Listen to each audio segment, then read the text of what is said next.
You are welcome to another edition of Engineering Track. Today's edition promises to be interesting. Our guest today is the current chairman of the Nigerian Institution of Civil Engineers, Osun State Chapter, Engineer Oyediran Asimiyu Amobi, MNSC. You are a civil engineer. Yeah. Who are civil engineers? Thank you very much. I appreciate you for bringing us here. And to our viewers at home, we thank you so very much for sticking to Osbc and be part of this program always. The God Almighty will keep strengthening each and every one of you in all your endeavors. Amen. Well, civil engineers are people that practice civil engineering. And civil engineering is basically the use of the knowledge of science to bring or solve problems.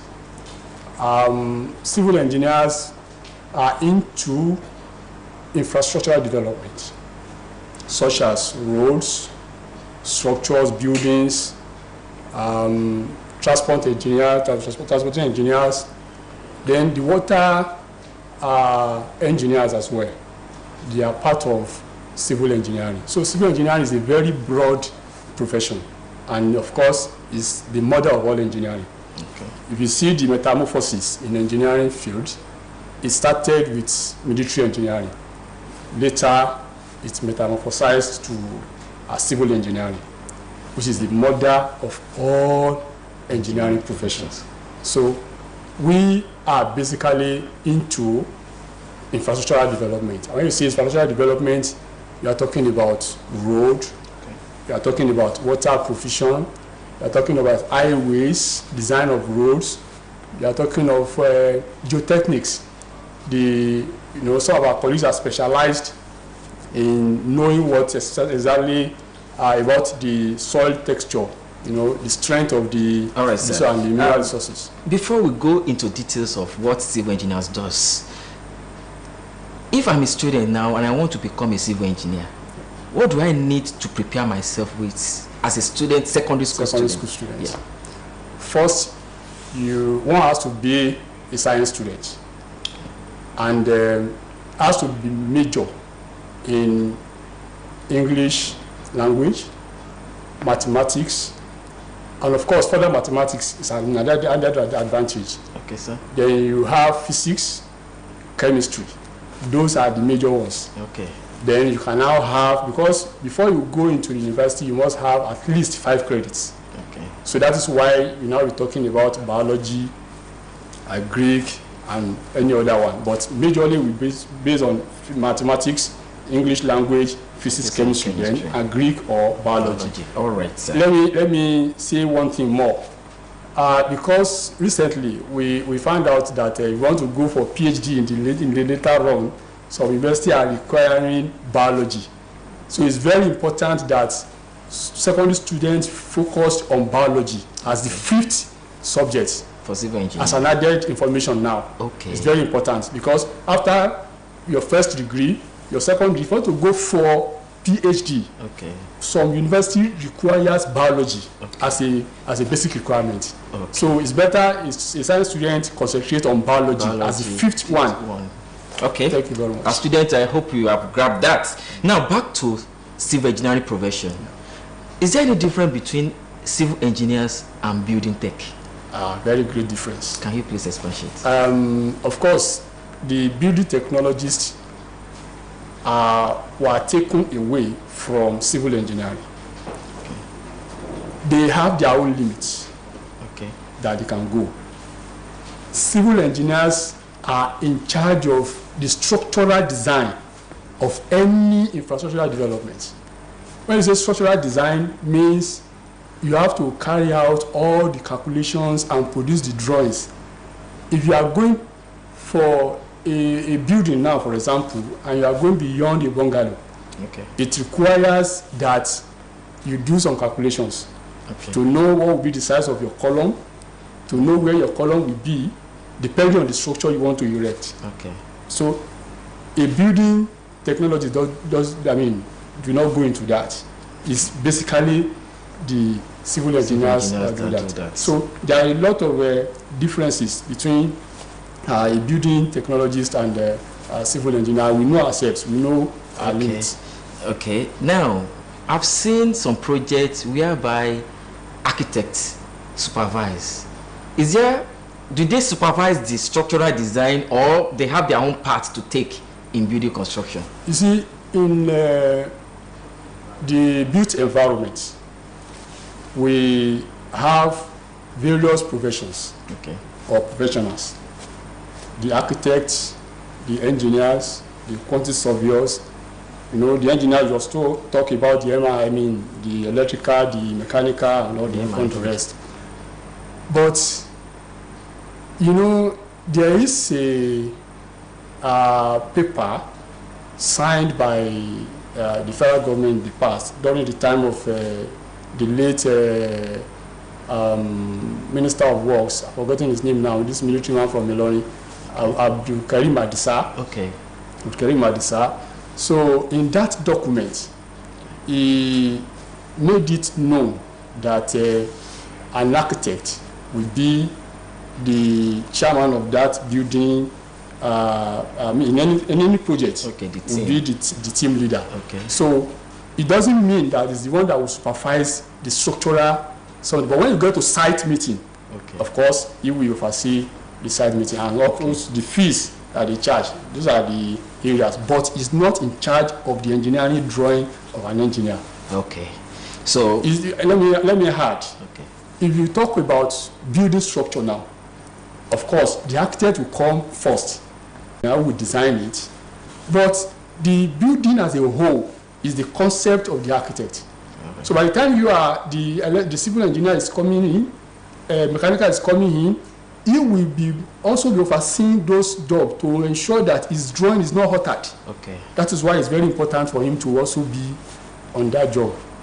Now let me ask you this: an architect wants to do a design. He doesn't know much about the structure.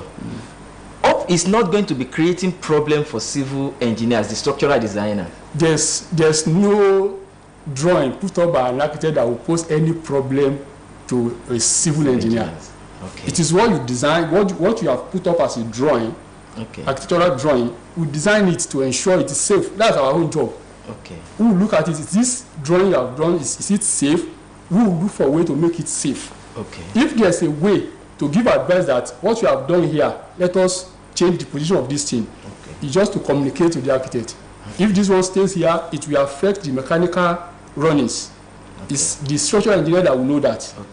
So if it's going to affect the surfaces generally, the civil engineer or structural engineer will know that and will advise the architect. If he says it stays by that, then the civil engineer or structural engineer will now know how to work with it to ensure it is safe. But what you have just told us now shows that a lot of effort is being put in place in building construction to ensure the safety of those buildings. But why do we have building collapse? Well, thank you very much. During the collapse, there are so many factors that culminate into collapse of buildings. Number one, you talk of the workmanship, who and what exactly has been put in place when they are constructing now. Then it's also very important at times when quirks are involved. An engineer cannot design a building that will fail. If we design, there's always room for improvement during construction. And if an engineer is not on ground while the construction is on, there's likely to be a problem. And that's why it's always very good that when we design, that we are made part of the construction team. If I produce a drawing now and I've stopped at that stage, giving it back to the client, I will always write on it, I'm not liable for a job that is not supervised by me. Because at every stage of the construction, engineer is supposed to come and oversee, is it what he has specified that is being implemented on site? That's where issue of workmanship comes in. Okay. Then you talk of materials of standard. Okay. For example, now, if an engineer specified 16 mm reinforcement, and during implementation, somebody somewhere decided to use 14 mm or use 12 mm, who is going to be liable? Meaning that substandard material is being used for the construction. Of course, there could be, for example, now if you want to use sharp sand and somebody brought a plaster sand, engineer is the one that will know that this is not the sand he has recommended or used in his design. Okay. And somebody now use plaster sand. Of course, it won't give the same function. Okay. So these are some of the things. Then regulation as well is also a problem that also cause building collapse. Okay. So of course, for example, now you talk of let us take a building collapse, for example. Before you go into site or before the designers begin his job, there are some preliminary works that needs to be done. For example, the soil test, you need to know the strength of the soil. If an engineer do not go into that, or the client decide not to do that, it will result into building collapse. Okay. So many factors are into it that we cannot actually discuss fully here. Yes, you talked about substandard materials, QUAC being involved in construction. What is professional bodies? You are the chairman of Nigerian Institution of Civil Engineers. What are you doing in ensuring that QUAC are not involved in construction? QUAC is the age of quackery in engineering is as old as my age. And since then, our senior colleagues have been making efforts to curb quackery. Yeah. But the example, if, as we speak now, bricklayer at times takes himself as engineer. A client that wants to develop a project prefers to call a bricklayer. Because of cost. Because of cost. Yeah. Which he will definitely pay more at the end of the day. I give you an example. I bid for a project in Lagos, Shomolu area, and I gave a quotation. The client called somebody, I won't mention the profession because of this something. Okay. Called him and he bidded lower. Okay. So I said, no problem. So go ahead. And it was this way, bungalow. About 3 months later, he called me. He said, the project is having a problem. I said, even before I go to that site, you need to pay for consultancy fee first. So that's where we started. Okay. And he ended paying more than what I actually had as my previous estimate. Okay. So it is better to consult a professional than going for. But you have not actually answered the question I asked. Okay. Professional bodies, Koren, NSC, NICE. What are they doing? You see, that's what I've just talked about it. One of it is what we are doing now, sensitization. Okay. Let people know the right place to go. Okay. Government needs to help as well, and that is why the professional. Let me take Koren for example. There is a committee or a body under Koren, previously called ERM. It's in charge of monitoring building construction or construction anywhere. They are empowered to go into any site to see whether professionals are being involved. Where professionals are not involved, they stop such a project. Do you understand now? Yes. So they have been doing a lot to curb quackery. Government needs to do more. Okay. How do I mean? There must be regulation in place that for every infrastructural development, professionals must be there. Okay. If somebody wants to have a business venture, say a construction company, it's not a problem, but involve professionals. Okay, sir.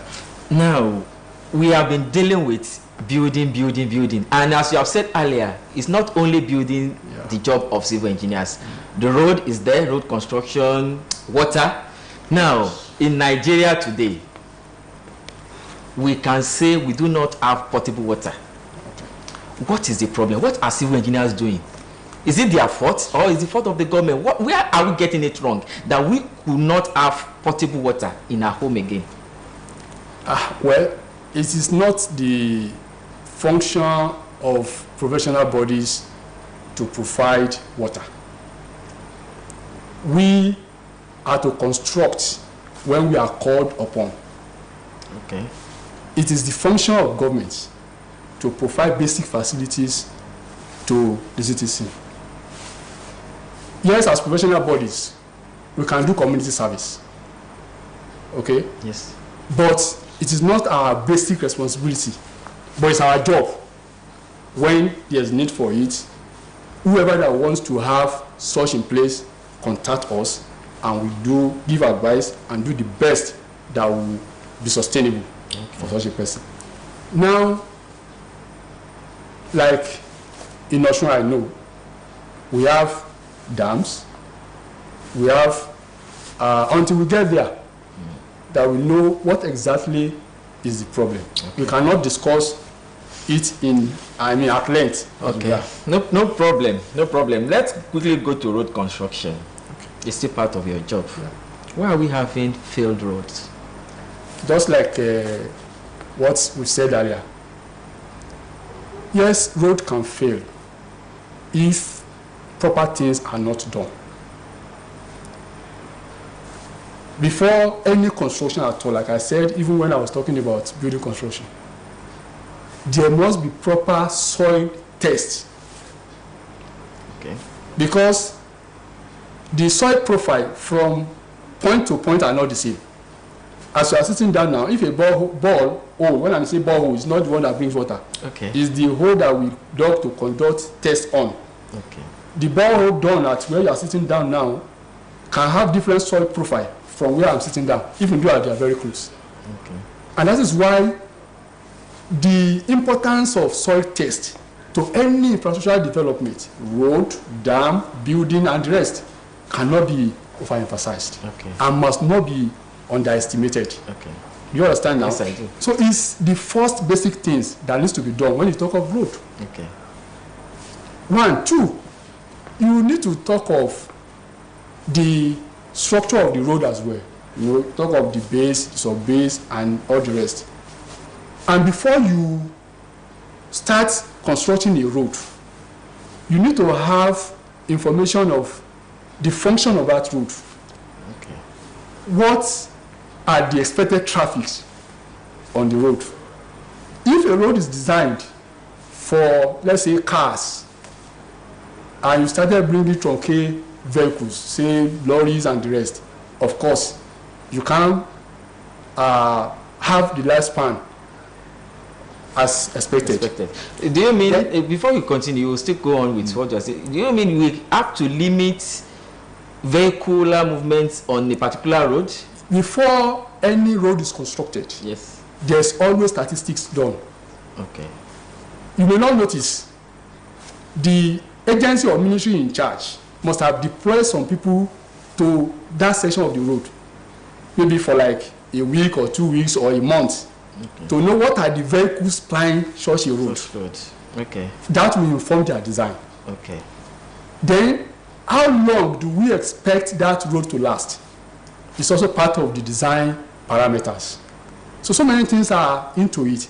By the time after the design, or if proper reconnaissance is not done, reconnaissance is what I've said earlier now, you know, the statistics that you do. Put in consideration. If the proper things are not done, you may not have the best design.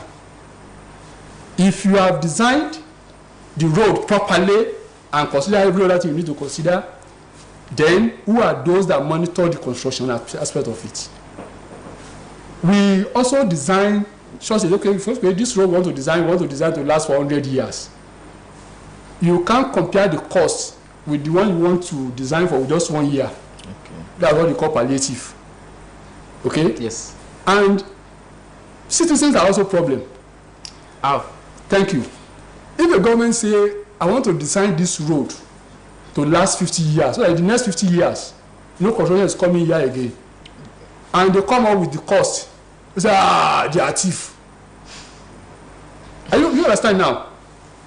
The government, if it's not having that political will be afraid of mentioning even the cost and even design for 50 years. Say, what do I need 50 years for? Let them use for 4 years that I will spend on the road, and then let them go. But that is not the best for us as a country. Okay. We need to look for long-term development so that any other person that is coming at another time will not come to that road again. Yes, we'll face another place. Projects. That is the best that is sustainable for us. All right, thank you very much. Our time is fast spent. But before we go, let's look at other profession in engineering family. What are your relationship? What is the relationship between civil engineering and other professional bodies? We are very cordial. Okay. We are a single family. We are all members of the Nigeria Society of Engineers, which a branch is here in Osogbo. We meet at every other meeting. We discuss engineering. We collaborate together. Recently, and I don't know, I may not mention name, we visited a company in Osogbo here because of adverts. I mean, is into production of plastic. It's not, we are all there, the mechanical, the electrical, because it's our job. So we look for solution to problems, myriad of problems facing this country as a whole together. We also meet together at Korean and all. So our relationships are very, we attend their programs, they attend our programs. And we discuss together. Recently, at our meeting that we had, I was with their Greek chairman. Okay. They have a program that they want to do at ISU. I said, if I am not part of that unveiling of that program, consider it not done. I must be there. All right. Because we must collaborate to see to the success of that assignment they want to do. All right. So that's how cordial we are. All right, that's good. Thank you very much. Our guest on the program has been Engineer Oyediran Asimiyu-Amobi, the NICE chairman, Nigerian Institution of Civil Engineers in Osun State. It has been a pleasure having you on board here today. And you say we have a lot to discuss, but time could not permit us.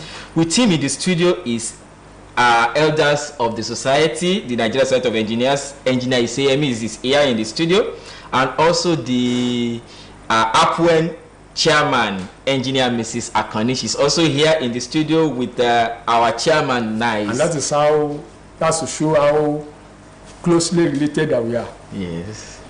She is the chairman of Association of Professional Women in Engineers in Osun, and is here. Yes, she's here with us. Civil engineer. All right, thank you very much. This is how far we can go on the interview section of the program today.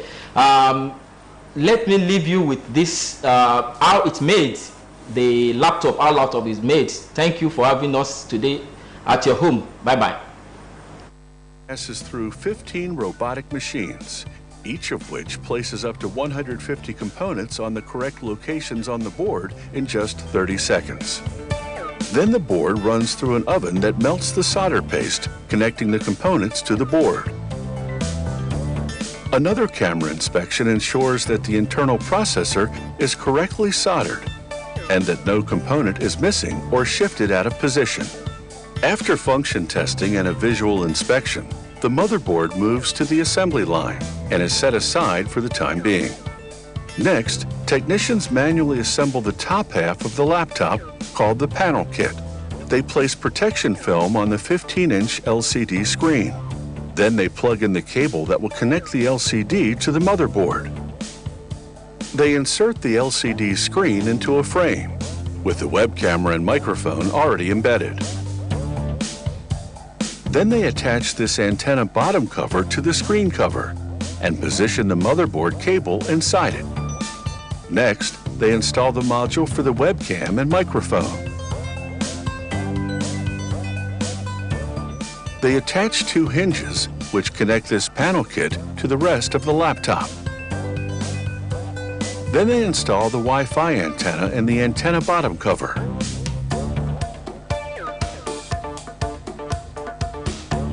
All components are concealed in the antenna bottom cover behind this antenna top cover. They complete the panel kit by pressing in a thin metal frame around the screen.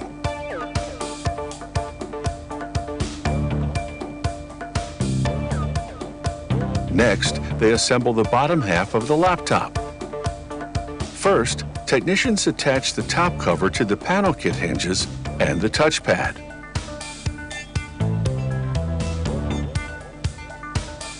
Then they install the right and left speakers in the top cover. Now the motherboard comes back into play.